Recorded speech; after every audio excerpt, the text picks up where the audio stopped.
I'm back from the Salt Lake Tribune rally at the Capitol building on 400 South. And it was interesting for me to hear Jim Dabakis' presentation on how no one paper in the state should have the monopoly about whose voices are heard. And I thought it was excellent that he brought that to the light of the public. But what I thought was very bizarre was that I was almost the last person standing in line, waiting to greet him and share a few things with him, as were the rest of the people who were ahead of me. Just as I was trying to speak with him, he was pulled over by a guy who was standing on the side. The guy is about as tall as I am, you know, a white guy. As I was saying, hello, it was nice to meet you, the guy pulled him over, called him by name. He turned around and to speak with this gentleman, and I thought, where is the etiquette? You know, where is the integrity? Did Jim Dabakis even consider me a human being? What was it that it was not important for him to spare me even a second, even 2 minutes of his presence to talk about the issues that surround the Tribune as I saw them? Because I almost timed his meetings with other people that came ahead of me. It was like 2 minutes, 3 minutes, and some others even went as far as 4 minutes. I even dare say that he spoke to me for about 2 seconds, and then he was pulled over.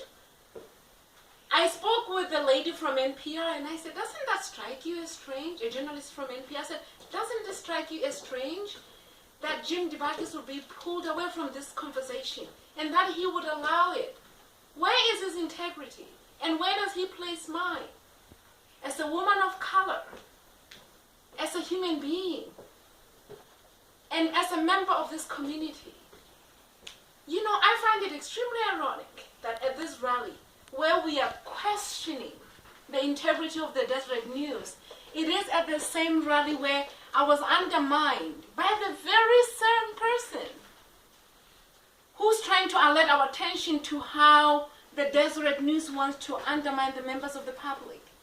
Here I am being undermined by a representative in the Senate, in Congress. I'm not sure which one. And by those who stood around him. I'm standing here confused to say, really, where is the problem about undermining others and who should be heard, who shouldn't be heard? I feel very embarrassed to come to terms with the idea that I feel like Jim Dabakis didn't think that he and I had anything important to talk about. That is why he would not even grant me 2 seconds of his time. He did take me over to introduce me to the chief editor of the Tribune, but I feel like that was a way to get rid of me. I apologize if I'm wrong, but I still think that he should not have allowed the public indecency to have a white man interrupt our conversation. That was disrespect for me. And I hope that this does not have to happen to any member of the community, and that he will stand for integrity for all people, especially at a rally where he is speaking for all voices to be heard, while mine was being muffled right 2 seconds away from him. Thank you for listening.